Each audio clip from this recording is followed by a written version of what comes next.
Hey guys, tonight we step through the creaky swing doors of a Wild West saloon, where the air hums with clinking glasses and the faint strum of a poorly tuned banjo. Picture yourself in 1880s Dodge City, boots scuffing a floor dusted with sawdust and spilled dreams, the bars lined with sweaty cowboys, gamblers with crooked grins, and a bartender who looks like he's seen too many bar fights. The smell hits you: first sour whiskey, burnt beans, and something vaguely like bread that's been sitting out since the gold rush. You're here to eat, but let's be real. You probably won't survive this menu without a strong stomach and a stronger sense of humor. So, before you get comfortable, take a moment to like the video and subscribe, but only if you genuinely enjoy what I do here. Drop a comment with your location and local time. I'm curious where you're drifting off from tonight. Now, dim the lights, maybe turn on a fan for that soft background hum, and let's ease into tonight's journey together. You push through the crowd, elbowing past a guy who smells like he bathed in a horse trough. The saloon's a chaotic blur of noise and heat, but your eyes lock on the bar, where a chipped wooden counter promises food, if you can call it that. Saloons in the Wild West weren't exactly Michelin star kitchens. They were rough and tumble hubs, where cowboys, miners and drifters gathered to drink, eat, and occasionally shoot the place up. The food was less about flavor and more about survival, scraped together from whatever could survive a months-long wagon ride across the plains. Think barrels of flour, sacks of beans, and maybe a tin of something fancy if the saloon keeper was feeling generous. This wasn't fine dining. It was fuel for men who spent their days wrangling cattle or dodging bullets. Let's talk about the setup. A typical saloon, say in Tombstone or Deadwood, had a long bar, a few rickety tables, and a kitchen that was more like a campfire with ambitions. The menu depended on what supplies rolled into town. Fresh meat? Rare, unless a cow wandered too close. Vegetables? Good luck, most were pickled or dried into oblivion. The saloon keeper, often the cook too, slung dishes that were cheap, filling, and tough enough to match the clientele. Mainstream history tells us saloons were social centers, not just for drinking, but for eating, trading news, and settling scores. By the 1870s, saloons dotted every frontier town, with over 150 in some places like Leadville, Colorado, serving thousands of hungry drifters. Now, here's a quirky tidbit. Some saloons doubled as makeshift grocery stores. You could buy a sack of flour or a jar of pickles right off the bar, assuming you had the cash or a decent poker hand. Imagine sidling up for a shot of whiskey and walking out with a bag of dried apples. Capitalism at its weirdest. Historians still argue whether saloons were more about community or chaos, with some saying they were the glue of frontier towns, and others claiming they were just powder kegs waiting for a spark. Either way, you're standing at the bar now, and the bartender's eyeing you like you owe him money. He slides a plate your way, and it's not exactly Instagram-worthy. A chunk of bread, hard as a brick, sits next to a bowl of something that might be stew. You're not sure if it's food or punishment, but you're hungry, so you dig in. The bread's your first clue about saloon life. It's dense, gritty, and tastes like it was baked by someone who hated you. Flour was gold in these parts, often shipped from miles away and stored in barrels that mice called home. Baking was a gamble: too much heat, and you got a rock, too little, and it was doughy goo. You chew slowly, wondering if your teeth will survive. The stew's no better. It's a murky mix of beans, maybe some bacon, and a mystery meat you don't want to question.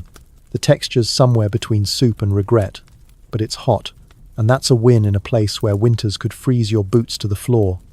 You glance around, noticing the crowd. A cowboy's arguing over cards, his plate of beans untouched. A woman in a faded dress picks at a biscuit, probably dreaming of something that doesn't taste like dust. The saloon's alive, but it's not glamorous. It's gritty, loud, and smells like a mix of sweat and cheap cigars. You take another bite, and yeah, it's bad, but it's keeping you alive. Joking aside, if you think this food's rough, wait till you hear about the drink spoiler. They weren't much better. You push your plate aside, already eyeing the whiskey bottle behind the bar. It's going to be a long night, and you're just getting started. You lean against the bar, the wood sticky under your elbows, as the bartender pours a shot of whiskey that looks like it could strip paint. The saloon's alive with the clink of glasses and the low growl of a card game gone sour. You're still chewing on that brick-like bread from earlier, but now it's time to wash it down with the Wild West's favorite drink. Whiskey, the lifeblood of every saloon from Abilene to Virginia City. It's not just a beverage, it's practically currency out here. You swirl the amber liquid in your glass, wondering if it's going to taste like heaven or burn like regret. Spoiler, it's usually the latter. Whiskey was the king of saloon drinks in the 1880s, and for good reason. It was cheap, easy to transport, and didn't spoil like milk or good intentions. Most saloons served it straight from barrels, often shipped from distilleries back east, or, if you were in a rougher joint, brewed locally in someone's shed. The quality varied wildly. A decent saloon might offer Kentucky bourbon, smooth enough to make you forget the dust in your boots. But in a dive like this one, you're more likely sipping rot gut, a gut-punching mix of raw alcohol, water, and whatever the saloon keeper tossed in to stretch it, think burnt sugar or, in desperate times, a dash of tobacco juice. You take a sip, and it's like swallowing a campfire. You wince, but the cowboy next to you just laughs, like he's used to drinking liquid punishment. Here's the mainstream fact. Whiskey wasn't just for fun. It was a social glue. Saloons were where deals were made, fights were started, and stories were swapped over glasses of the stuff. By the 1870s, the US was producing millions of gallons of whiskey annually, much of it flowing into frontier towns. A single saloon could go through a barrel a week, especially during cattle drives when cowboys flooded in with cash to burn. You raise your glass, joining a toast with a grizzled miner who smells like dynamite and bad decisions. The whiskey's harsh, but it's warming you up, and that's something. Now for the quirky tidbit. Some saloons spike their whiskey with bizarre additives to make it seem stronger or fancier. Think chili peppers, molasses, or even a pinch of gunpowder for that extra kickies, gunpowder, because nothing says party like a mildly explosive drink. You're not sure if this glass has any of that nonsense, but the way it's burning your throat, you wouldn't be surprised. Historians still argue whether these additives were common or just tall tales spun by bartenders to keep customers curious. Some say it was marketing genius, others call it borderline poisoning. Either way, you're glad your glass doesn't taste like a firecracker. You glance at the bottles behind the bar, their labels faded or non-existent. Cocktails, as you know them, were barely a thing out here. Big cities like San Francisco might have had bartenders mixing early versions of martinis or sours, but in a frontier saloon, fancy meant adding a splash of water to your whiskey and calling it a day. If you were lucky, you might get a toddy whiskey with hot water and a bit of sugar, served in a tin cup that's seen better days. You try one, and it's not bad, like a hug from a grumpy aunt. But most folks stuck to straight shots, no fuss, no frills. You overhear a gambler boasting about a cocktail he had in Denver, some mix of whiskey and bitters that cost a week's wages. You roll your eyes out here, that's just showing off. The bartender, wiping a glass with a rag dirtier than the floor, nods at you to order another. You hesitate, remembering that bread from earlier. Joking aside, if you keep drinking this stuff, you might start seeing the saloon's resident ghoster, at least the rat scurrying across the bar. You push the glass away, noticing the crowd's getting rowdier. A cowboy's singing off-key, something about a lost love and a lost cow, which, honestly, seem equally tragic out here. You're tempted to join in, but your stomach's rumbling, and whiskey's not food. You eye the bar again, hoping for something solid to soak up the fire in your gut. The bartender points to a plate of hardtack, and you sigh. Looks like you're not done chewing rocks yet. You're still at the bar, the whiskey's aftertaste lingering like a bad decision, when the bartender slides a plate of hardtack your way. It's a pale, square slab, looking like it was carved from a shipwreck and twice as appetizing. You tap it with your finger, and it's solidless food, more building material. Welcome to the Wild West's favorite snack, the unbreakable hardtack, a staple in saloons from Cheyenne to Tucson. You're hungry, so you pick it up, wondering if your teeth are up for the challenge. The saloon's buzzing around you, with a piano player hammering out a tune that's more enthusiasm than skill, and the air's thick with cigar smoke and the faint whiff of despair. Hardtack was the backbone of frontier diets, and for good reason. Made from just flour, water, and a pinch of salt, it was cheap, easy to make, and could outlast a buffalo stampede. Mainstream history notes that hardtack was a carryover from military rations, used by soldiers in the Civil War and later by cowboys and miners who needed something that wouldn't spoil on long trails. A single batch could last months, maybe years, if you didn't mind a few weevils as extra protein. You inspect your piece, noticing tiny dark specks. Could be bugs, could be dirt either way. You're not thrilled.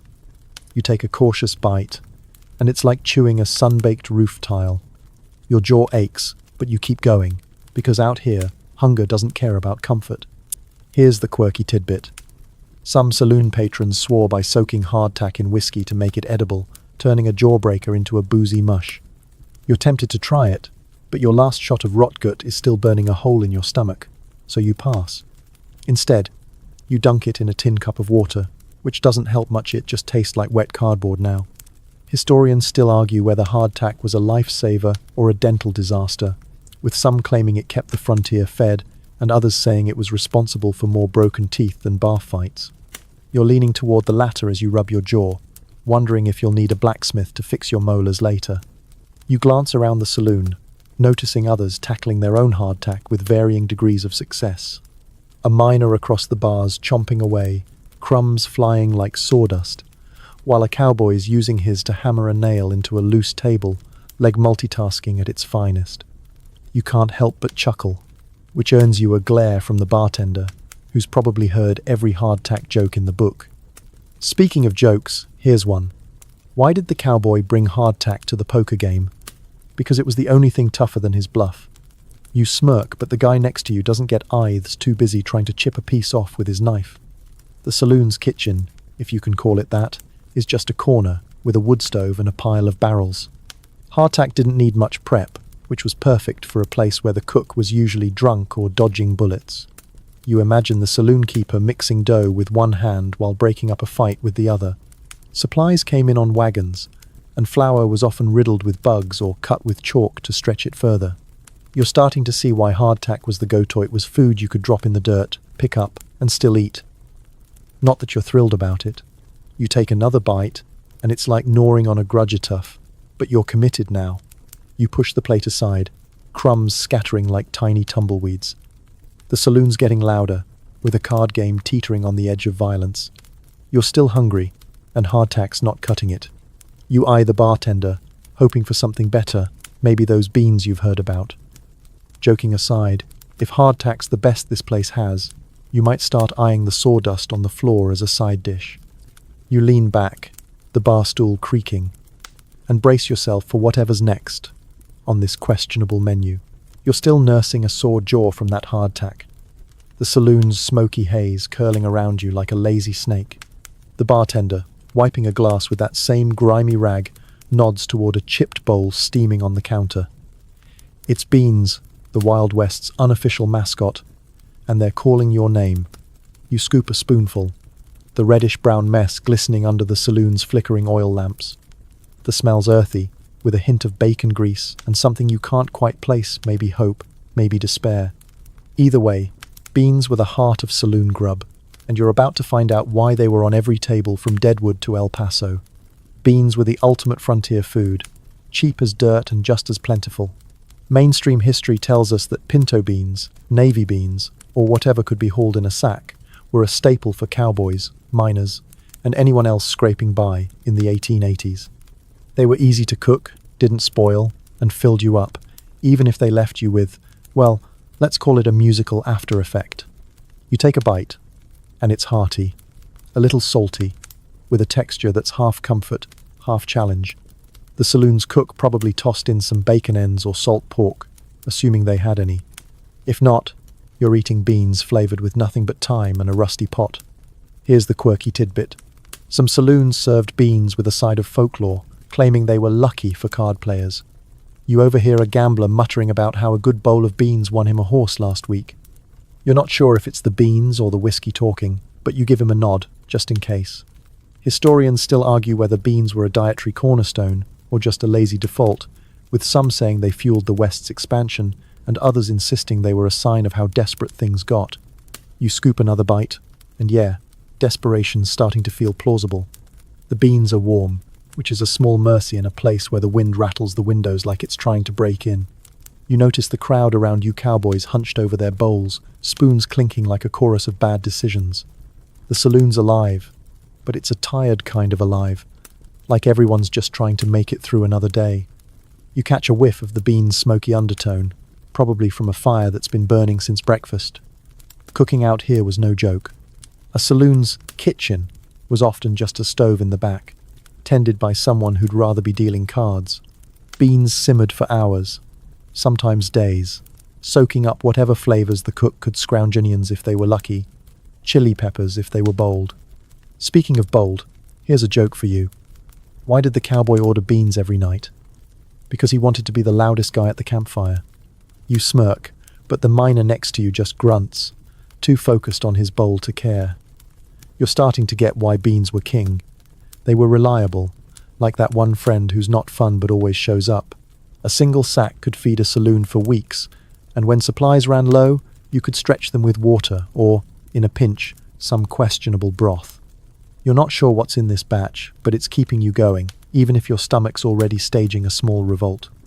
You lean back, the bar stool creaking under you, and notice the saloon's getting rowdier. A card game's gone south, and someone's yelling about a cheated hand. You keep eating, the beans grounding you in this chaotic world. Joking aside, if beans are the highlight of this menu, you're not sure you're ready for what's next.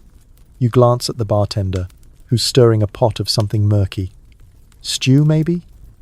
You're not optimistic, but your stomach's still rumbling, and beans can only do so much. You scrape the last bit from your bowl, ready to face whatever this saloon throws at you next.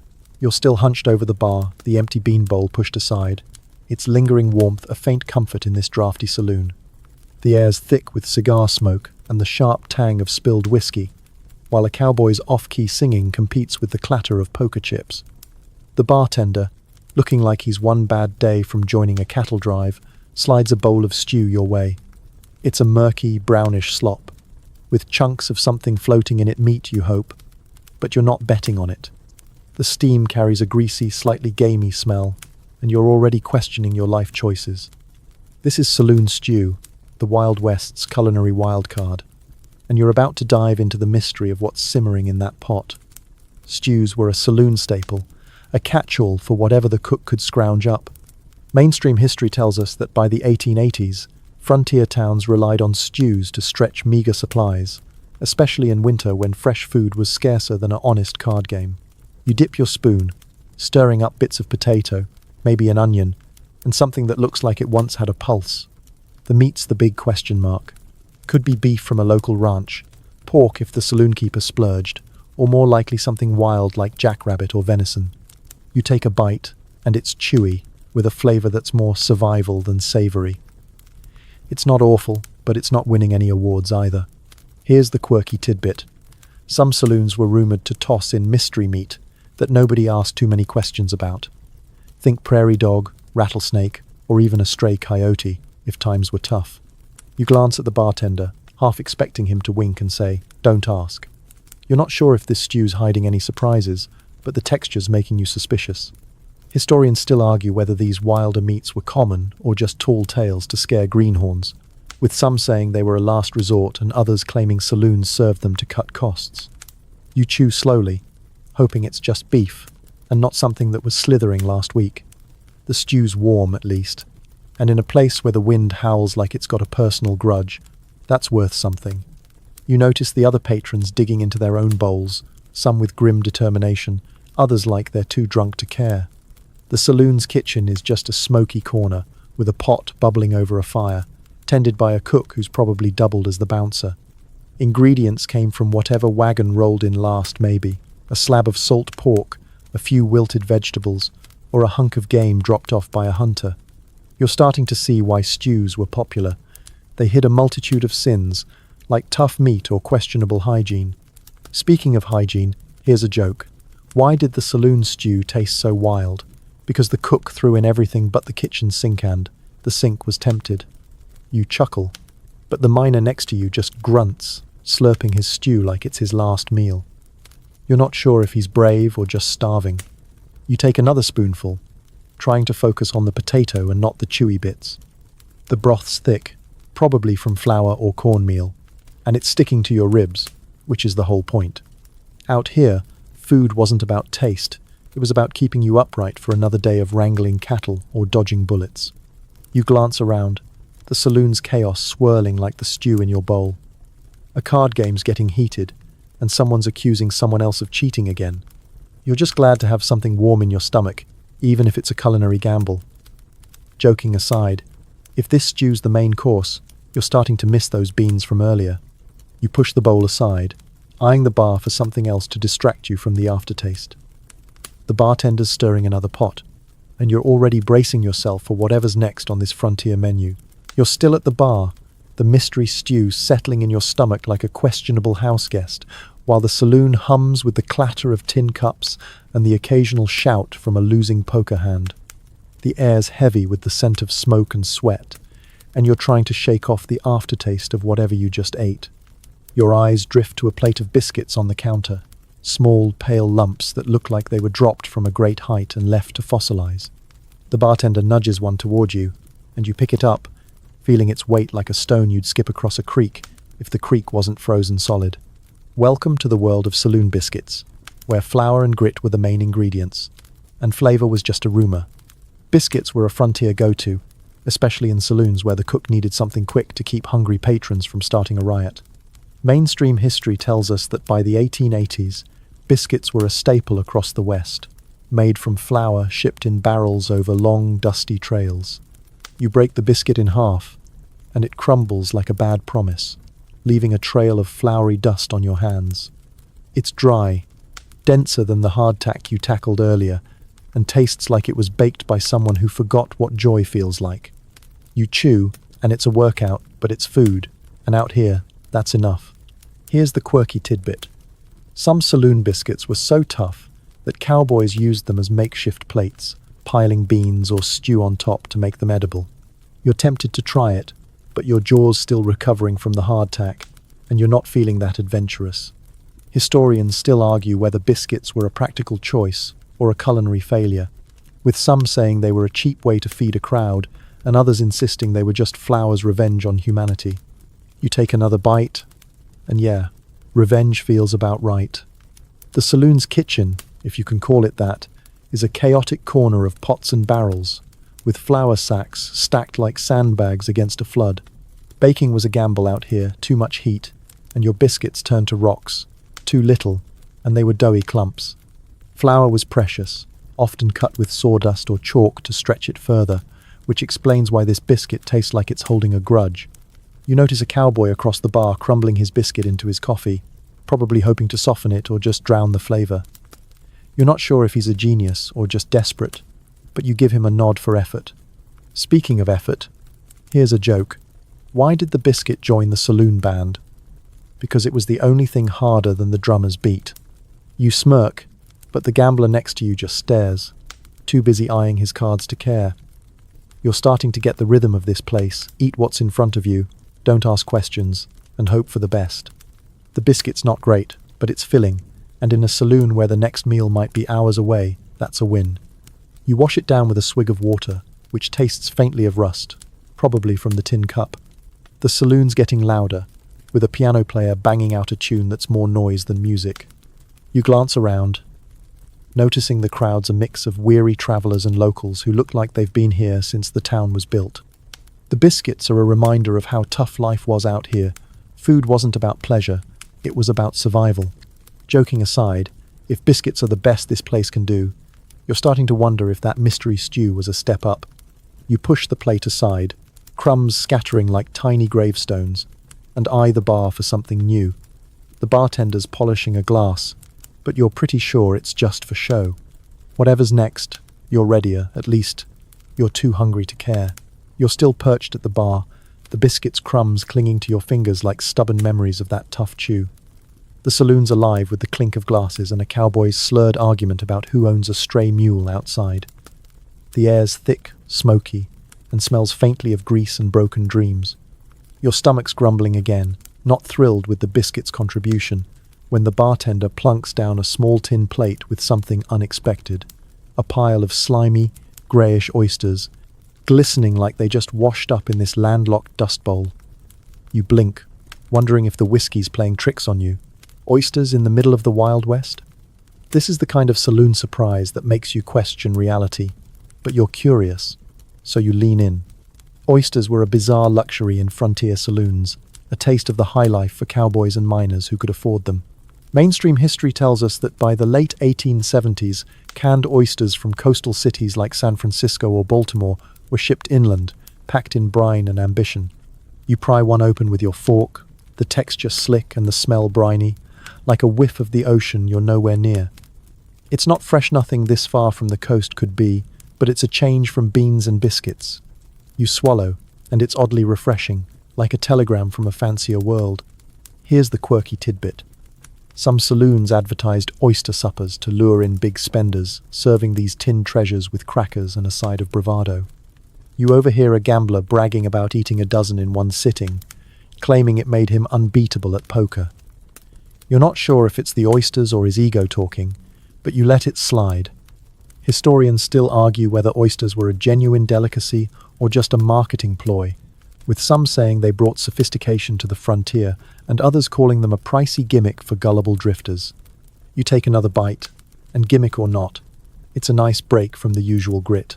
The saloon's buzzing, with a card game teetering on the edge of a fistfight and a woman in a faded dress fanning herself with a tattered menu. You notice the oysters came from a tin can behind the bar, its label peeling like old wallpaper.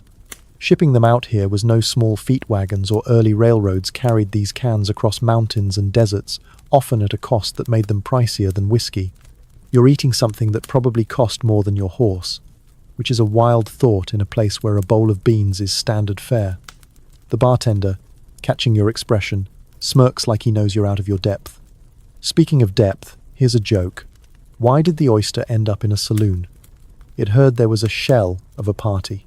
You chuckle, but the miner next to you just grunts, too busy slurping his own oyster to care. You're starting to see why these were a treat. They're different, a little fancy, and don't require chewing for an hour like hardtack. But they're not exactly filling, and your stomach's already hinting it wants something more substantial. You push the plate aside, the last oyster wobbling in its brine, and glance around the saloon. The crowd's a mix of hopefuls and has-beens, all chasing something: money, luck, or just a full belly. You lean back, the bar stool creaking like it's ready to retire. Joking aside, if oysters are the height of saloon cuisine, you're not sure you're ready for the low points. You're still thinking about that mystery stew from earlier, wondering if it was less risky than these slippery imports. The bartender's wiping down the counter, eyeing you like he's waiting for your next order. You're not sure what's coming, but you're hoping for something warm, something familiar, anything to ground you in this wild, dusty world. You're still at the bar, the briny aftertaste of those oysters fading as the saloon's chaos swirls around you. The piano's banging out a tune that's more noise than melody, and a cowboy's arguing with the bartender over a spilled drink. Your stomach's not quite satisfied, still grumbling from the parade of beans, biscuits, and questionable seafood.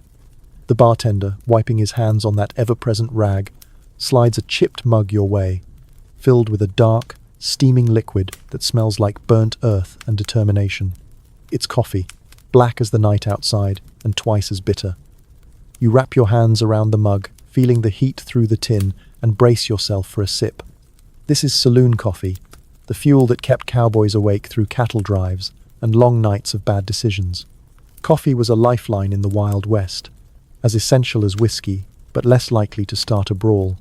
Mainstream history tells us that by the 1880s, coffee was a staple in every saloon, brewed from beans roasted to within an inch of their lives and ground coarse enough to leave grit in your teeth. You take a sip, and it's like drinking a campfire scalding, bitter, and strong enough to wake a hibernating bear. It's not good, but it's effective, cutting through the fog of a long day in the saddle. Saloons kept pots simmering all day, often reusing grounds until they were more dust than coffee, just to stretch supplies. Here's the quirky tidbit. Some saloons served coffee so thick you could stand a spoon in it, and cowboys swore it could double as axle grease in a pinch. You glance at your mug, half expecting it to fight back, and wonder if this batch has been simmering since last week. Historians still argue whether coffee was a necessity or a ritual, with some saying it kept the frontier moving, and others claiming it was just a cheap way to keep patrons sober enough to spend more money. You take another sip, and necessity feels like the winner. Nobody's drinking this for fun. The saloon's kitchen, still that smoky corner with a stove and a pile of barrels, churns out coffee like it's the only thing holding the place together. You notice a cowboy across the bar stirring his mug with a knife, probably to dislodge the grounds stuck to the bottom. The beans came from far-off places like New Orleans or St. Louis, packed in sacks that survived bumpy wagon rides alongside flour and whiskey. Out here, coffee wasn't about flavor. It was about staying alert, whether you were herding cattle or watching your back in a poker game. You're starting to feel the buzz already, your eyes a little sharper despite the dim light and cigar smoke. Speaking of sharp, here's a joke. Why did the cowboy drink saloon coffee? Because he wanted to stay awake for his own funeral. You smirk, but the gambler next to you just grunts, too focused on his cards to notice. You're getting used to the saloon's rhythmic, drink, dodge a stray punch, repeat. The coffee's harsh, but it's warming you up, and in a place where the wind rattles the windows like an angry ghost. That's worth something. You notice the crowd's a mix of bleary-eyed drifters and locals, all clutching mugs like their lifelines. The bartender's already refilling the pot, tossing in a handful of grounds that look suspiciously like dirt. You lean back, the bar stool groaning under you, and take another sip. Joking aside, if this coffee's the best way to stay awake in this saloon, you're starting to miss those oysters. You're still thinking about that mystery stew from earlier, wondering if it would have paired better with this liquid tar. The saloon's getting louder, with a card game teetering on the edge of chaos. You're not sure what's next on the menu, but your stomach's ready for anything to balance out this caffeine assault. You're still gripping that scalding mug of coffee, its bitter kick lingering like a stubborn guest as the saloon's noise hums around you. The piano player's given up, replaced by a drunk cowboy strumming a banjo with more enthusiasm than skill. The air's thick with cigar smoke and the faint pickly tang that catches your attention. On the bar, next to a stack of chipped glasses, sits a jar of pickles, their green shapes bobbing in cloudy brine, like relics from a better-fed world. The bartender, still wielding that grimy rag, unscrews the lid and offers you one with a smirk, as if daring you to take it. You grab a pickle, its surface slick and cool, and take a cautious bite. The sharp, vinegary crunch cuts through the coffee's bitterness, a small burst of flavor in this dusty saloon. Pickles and preserved foods were a frontier saloon's secret weapon, adding a bit of zest to an otherwise bland menu. Mainstream history tells us that by the 1880s, pickled vegetables, cucumbers, beets, even cabbage were common in saloons, shipped in barrels or jars from back east, or made locally when crops allowed. You chew, the sourness making your mouth pucker, but it's a welcome change from the endless parade of beans and biscuits. These pickles likely came from a general store's stock, preserved with vinegar and salt to survive months on a shelf or a bumpy wagon ride. Here's the quirky tidbit. Some saloons served pickles as a free snack to keep patrons drinking, since the saltiness made you thirstier than a camel in a sandstorm. You notice a miner across the bar munching on one, chasing it with a shot of whiskey, probably not the best combo, but he looks happy. Historians still argue whether pickles were a genuine treat or just a sneaky way to boost liquor sales, with some saying they brought a touch of home to the frontier and others claiming saloon keepers were just milking every penny. You take another bite, and yeah, you're definitely thirstier now, sneaky or not, it works. The saloon's kitchen, that smoky corner with its ever-present stove, didn't need much to keep pickles on hand. Jars were stacked behind the bar, next to the whiskey and coffee beans, ready to be cracked open when the crowd got rowdy or the stew ran out. You're starting to see why preserved foods were a big deal out here fresh. Vegetables were rarer than a winning poker hand, and anything that didn't spoil was a godsend. You crunch through another pickle, the vinegar waking up your senses as a cowboy nearby complains about the price of his drink. The bartender just shrugs, like he's heard it all before. Speaking of prices, here's a joke. Why did the pickle stay on the saloon menu? Because it was too sour to get kicked out. You chuckle, but the gambler next to you just glares, probably because he's losing at cards again. The pickle's a small victory in this culinary wilderness, a burst of flavor that doesn't require chewing for an hour or dodging mystery meat. You're starting to appreciate the little things, like a jar of something that doesn't taste like dust. The saloon's chaos swirls on, with a card game getting louder and a woman in a corner fanning herself with a tattered newspaper. You lean back, the bar stool creaking like it's ready to quit, and pop the last bit of pickle in your mouth. Joking aside, if pickles are the highlight of this meal, you're not sure what that says about the rest of the menu. You're still thinking about that coffee from earlier. Its grit probably still stuck in your teeth. The bartender's eyeing you, waiting for your next order, but your stomach's hinting it's ready for something more substantial, something to balance out the vinegar and caffeine. You glance at the bar, hoping for a new surprise, but bracing for more of the same. You're still at the bar, the sharp tang of that pickle fading as the saloon's smoky haze wraps around you like a worn-out blanket. The banjo player's given up, and now it's just the clatter of poker chips and a cowboy muttering about a lost bet. Your stomach's still grumbling, not quite satisfied with pickles and coffee, when the bartender plunks down a plate of something that looks like a cross between porridge and despair. It's a pile of cornmeal mush, yellowish and lumpy, with a texture that screams, "We ran out of ideas." You scoop a bit with your spoon, and it jiggles unenthusiastically. Welcome to the world of saloon cornmeal dishes, where corn dodgers, mush, and gritty cornbread kept bellies full when supplies were as scarce as a quiet night in Tombstone. Cornmeal was a frontier lifesaver, cheap and versatile enough to feed a saloon full of hungry drifters. Mainstream history tells us that by the 1880s, cornmeal was a staple across the West, ground from dried corn and used in everything from mush to fried cakes, called dodgers. You take a bite, and it's bland, with a grainy texture that feels like chewing sand. There's a faint hint of grease, probably from the pan it was cooked in, but it's not exactly a flavor explosion. Still, it's warm, and out here, that's half the battle. Here's the quirky tidbit. Some cowboys claimed cornmeal mush was so filling it could stick to your ribs like wallpaper paste. And they weren't entirely wrong. You overhear a miner boasting about eating nothing but dodgers for a week, and still outworking his crew. You're not sure if he's tough or just out of options, but you give him a nod. Historians still argue whether cornmeal was a dietary cornerstone or a sign of hard times, with some saying it fueled the frontier's labor force, and others calling it a last-ditch meal when flour ran dry. You scoop another bite, and hard times feel pretty plausible. The saloon's kitchen, that smoky corner with its battered stove, churns out cornmeal dishes like it's on a mission to bore you into submission. You notice a cowboy across the bar, crumbling a corn dodger into his stew, probably trying to make one bad meal cancel out another. Cornmeal was easy to store, shipped in sacks alongside beans and flour, and it didn't spoil, even in the heat of a prairie summer. The cook probably just boiled it with water or fried it in lard, depending on what was on hand.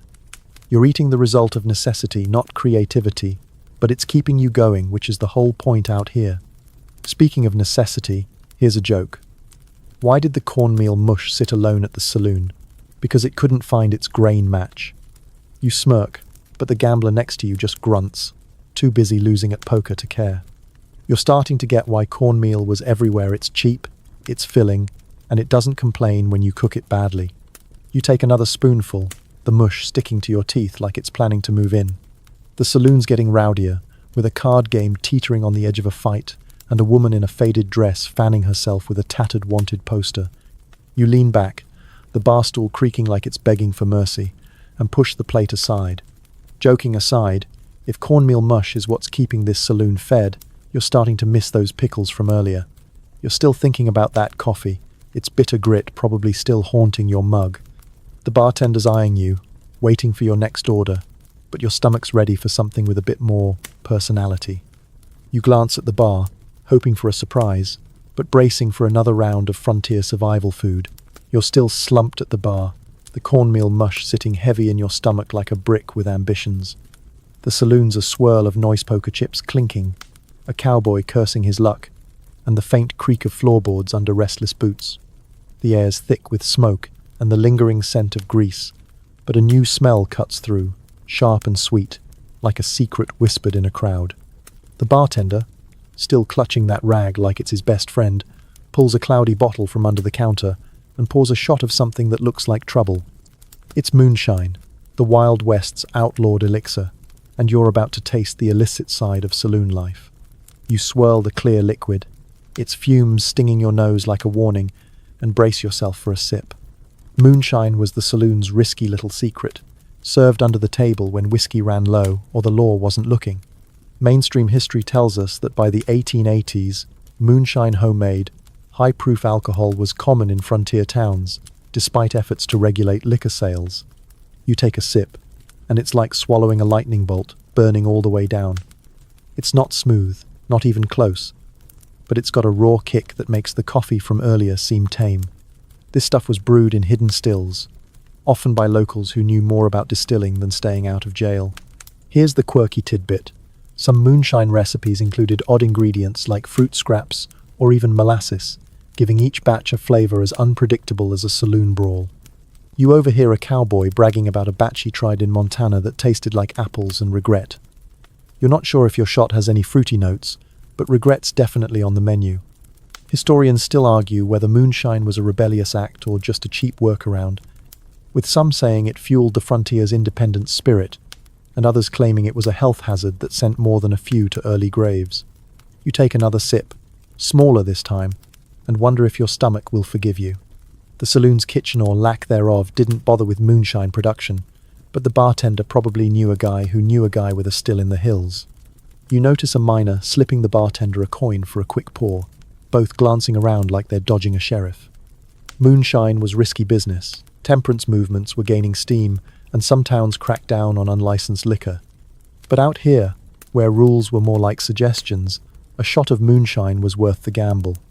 You're feeling the warmth spread, loosening your shoulders as the saloon's chaos starts to blur at the edges. Speaking of chaos, here's a joke. Why did the moonshine hide in the saloon? Because it didn't want to get caught in a still life.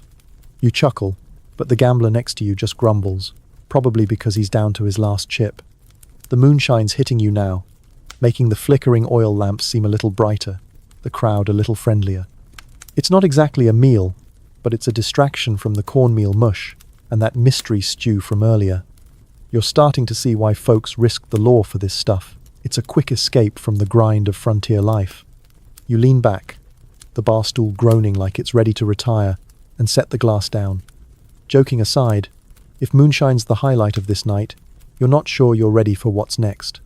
You're still thinking about those pickles, their sharp crunch a distant memory compared to this liquid fire. The bartender's watching you, probably wondering if you'll order another shot or stick to something safer. Your stomach's hinting it wants actual food again, something to soak up the moonshine's burn. You glance at the bar, hoping for something solid, but bracing for more surprises in this wild, dusty saloon. You're still at the bar, the moonshine's fiery kick fading into a warm glow as the saloon's clamour wraps around you like a worn-out coat. The air's thick with cigar smoke, spilled whiskey, and the faint, yeasty scent of something you hadn't noticed before. On the counter, next to a stack of tin cups, sits a loaf of bread, its crust cracked and speckled with dust, looking like it's been through a cattle stampede. The bartender slices off a chunk with a knife that's seen better days and slides it your way. You pick it up, feeling its weight dense, stale, but somehow promising. This is saloon bread, the unsung hero of frontier meals, and you're about to dig into the gritty reality of how bakers kept rowdy crowds fed in places like this. Bread was a saloon staple, a reliable filler when beans or stew ran low. Mainstream history tells us that by the 1880s, bread was a cornerstone of frontier diets, baked from flour, hauled across plains in barrels that often doubled as homes for mice. You tear off a piece, and it's tough, with a chewy crust and a crumb that's more grit than glory. It tastes like flour and frustration, but it's food, and out here, that's enough to keep you going. Bakers in saloons or nearby boarding houses churned out loaves daily, often stretching flour with whatever they could to feed hungry cowboys and miners. Here's the quirky tidbit. Some saloon bread was so stale it doubled as a weapon, with stories of drunks chucking loaves during bar fights. You overhear a cowboy joking about using his bread to knock out a card cheat last week. You're not sure if it's true, but this loaf feels heavy enough to do some damage. Historians still argue whether saloon bread was a practical necessity or a culinary low point, with some saying it kept the frontier fed and others claiming it was barely edible by modern standards. You chew slowly, your jaw working overtime, and lean toward the low point camp. The saloon's kitchen, that smoky corner with its battered stove, was no place for artisanal baking. You notice a sack of flour behind the bar. It seems bursting like it's ready to give up. Flour was gold out here, often cut with cornmeal or worse to make it last. Baking was a battle too much heat, and you got a brick, too little, and it was doughy goo. The bartender probably doubled as the baker, kneading dough between pouring drinks and breaking up fights. You're eating the result of that chaos, and it's not exactly a love letter to cuisine. You glance around, seeing other patrons gnawing on their own slices, some dunking them in coffee to soften the blow. Speaking of softening, here's a joke. Why did the saloon bread stay single? Because it was too crusty for romance. You smirk, but the miner next to you just grunts, too busy chewing to care. The bread's filling, at least, soaking up the moonshine's burn from earlier. You're starting to understand why it was everywhere. It's cheap, it lasts, and it doesn't complain when you drop it in the dirt. The saloon's getting louder, with a card game teetering on the edge of violence and a woman fanning herself with a tattered flyer. You're not sure if it's the bread or the moonshine, but you're feeling a bit steadier now. You lean back, the bar stool creaking like it's begging for a break, and push the bread aside. Joking aside, if this loaf's the backbone of the saloon menu, you're starting to miss those pickles from earlier. You're still thinking about that coffee, its gritty aftertaste probably still lurking in your mug. The bartender's eyeing you, waiting for your next order, but your stomach's ready for something with a bit more kick, maybe something to spice up this dusty meal. You glance at the bar, hoping for a change, but bracing for more of the same frontier grind. You're still at the bar, the stale bread sitting in your stomach like a grumpy lodger, while the saloon's chaos hums around you. The air's thick with cigar smoke, spilled whiskey, and a new, spicy scent that makes your nose tingle. The bartender, still clutching that rag like it's his lifeline, slides a bowl your way, filled with a steaming, reddish concoction that looks like it's plotting something. It's chili, the Wild West's fiery answer to bland frontier food, and it's staring you down like a challenge. You scoop a spoonful, the heat hitting you before it even touches your lips, and brace for impact. This is Saloon chili, a slow-burning dish that spiced up lives from Dodge City to Santa Fe, and you're about to feel its kick. Chili was a saloon favorite, a cheap, hearty way to feed a crowd with attitude. Mainstream history tells us that by the 1880s, chili was a staple in Texas and beyond, made from dried beef, chilies, and whatever else the cook could toss in. You take a bite, and it's a punch of heat-smoky, tangy, with a lingering burn that makes you reach for your tin cup of water. The meat's tough, probably dried beef or venison, and there's a hint of onion, but the chilies are the star, searing your throat like a branding iron. It's not subtle, but neither is this saloon. Here's the quirky tidbit. Some saloon chili was so spicy, it doubled as a sobriety test finish a bowl without crying, and you were sober enough to keep drinking. You overhear a cowboy boasting he ate 2 bowls and saw visions of his old horse. You're not sure if it's the chili or the moonshine from earlier talking, but you're sweating already. Historians still argue whether chili was a culinary triumph or a desperate bid to mask bad meat, with some saying it defined southwestern cuisine and others claiming it was just a way to stretch scraps. You take another bite, and masking scraps feels about right. The saloon's kitchen, that smoky corner with its ever-present stove, is probably where this chili's been simmering for hours, maybe days. You notice the bartender stirring a pot, tossing in a handful of dried chilies like he's settling a score. Ingredients were basic dried meat, chilies, maybe some beans or tomatoes if the supply wagon was generous. Out here, chili was a survival dish, cheap enough to feed a crowd, but bold enough to make you forget the dust in your boots. You're starting to appreciate its heat, even if your tongue's begging for mercy. Speaking of mercy, here's a joke. Why did the chili join the saloon menu? Because it wanted to spice up the fight. You chuckle, but the gambler next to you just grunts, too busy mopping his brow to care. The chili's doing its job, warming you up and cutting through the memory of that stale bread. The saloon's getting rowdier, with a card game teetering on the edge of chaos and a miner coughing like he just lost a bet with the chili. You're feeling the burn, but it's a good burn. A reminder that food out here could have personality, even if it came with a side of pain. You lean back, the bar stool creaking like it's ready to call it quits, and scoop another bite. Joking aside, if chili's the most exciting thing on this menu, you're starting to respect this saloon's grit. You're still thinking about that moonshine from earlier, its fire now matched by this bowl of spice. The bartender's watching you, probably wondering if you'll finish or surrender. Your stomach's ready for something gentler, but you're not sure this place knows the meaning of the word.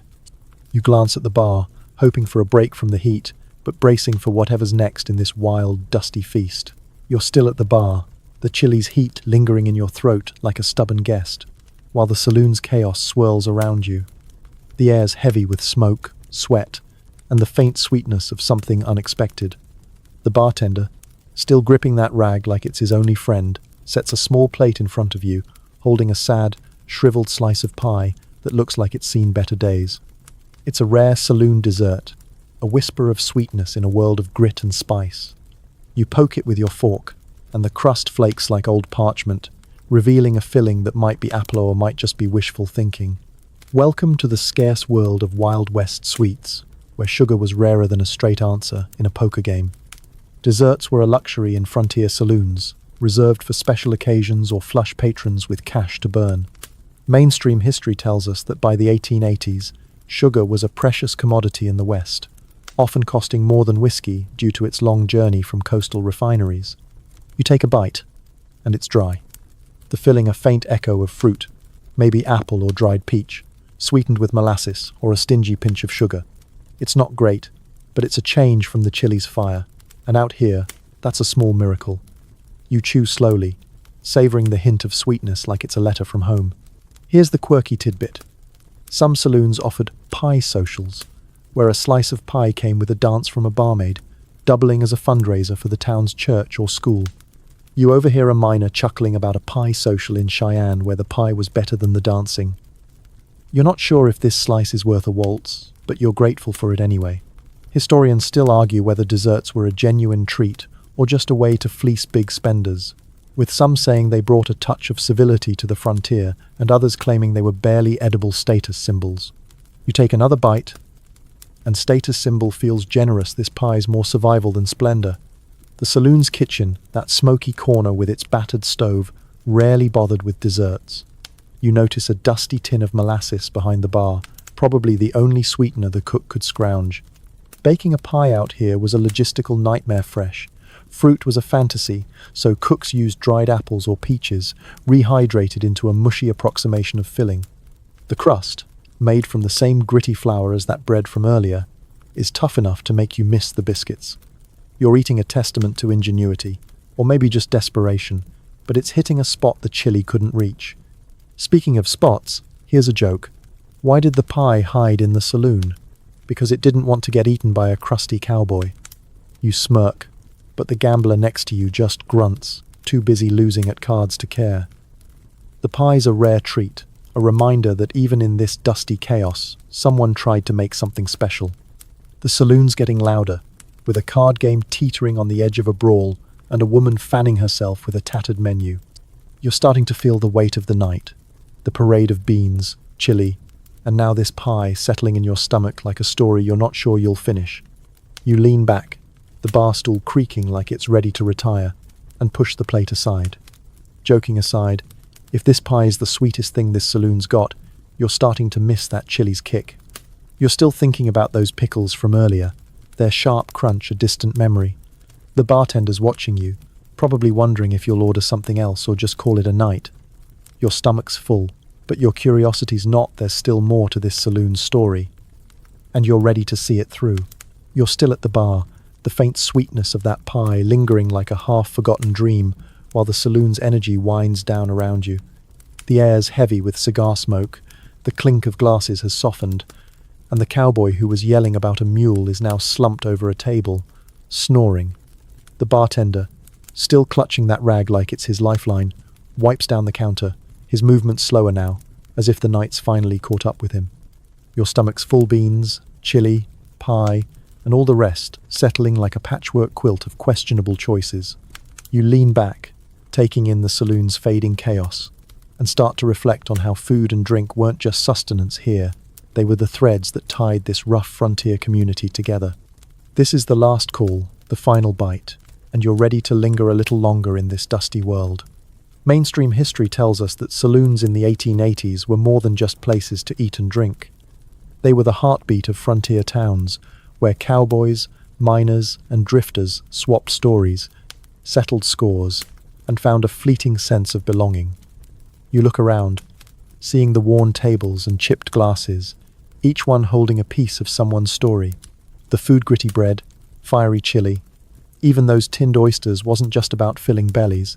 It was about creating a space where people could gather, argue, or laugh over a shared meal. You're sitting where countless others sat, eating the same makeshift dishes, chasing the same fleeting comfort in a world that was equal parts promise and peril. Here's the quirky tidbit. Some saloons hosted free lunch days, offering basic grub like beans or bread to anyone who bought a drink, a clever trick to keep patrons coming back. You overhear a miner muttering about a saloon in Denver that gave out free chili but charged double for whiskey capitalism with a side of spice. Historians still argue whether saloons were true community hubs or just businesses milking desperate drifters, with some saying they fostered camaraderie and others claiming they thrived on chaos.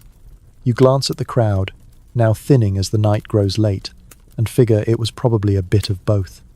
The saloon's kitchen, that smoky corner with its battered stove, was the unsung hero of this place, churning out meals from whatever scraps came through town. You notice a sack of flour still sitting behind the bar, next to a jar of pickles and a bottle of moonshine, like a museum of everything you've eaten tonight. Food and drink were the glue here, turning strangers into neighbors, even if just for a night.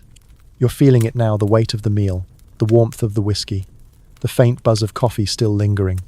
The saloon's quieter, the piano silent, and the air feels softer, like it's ready to let you go. Speaking of letting go, here's a joke. Why did the saloon close for the night? Because even the beans needed a nap. You smile, but the bartender just shakes his head, too tired for your humor. You're full, maybe a little too full, and the night's wrapping up like a story that's run out of pages. You're thinking about that chili's burn, those pickles crunch, and how every bite told a piece of the frontier's tale. The saloon's not just a place, it's a memory, a snapshot of a world where survival tasted like grit and hope came with a side of spice. Wind down, you lean back, the bar stool giving one last creak as the saloon fades into a gentle hum. The oil lamps flicker, casting soft shadows on the worn wooden walls, and the last few patrons shuffle out into the cool night air. You can still taste the chili's slow burn, the pie's faint sweetness, like echoes of a meal that carried you through this dusty journey. The world outside is quiet now, the wind whispering across the plains, carrying stories of cowboys and miners long gone. You're safe here, wrapped in the warmth of a full belly and the soft glow of memory. Let the saloon's chaos slip away, like sand through your fingers, and feel your breath slow, steady, matching the rhythm of a distant train. The night's done its work, and so have you. Close your eyes, let the flavors fade, and drift into a gentle, dreamless sleep.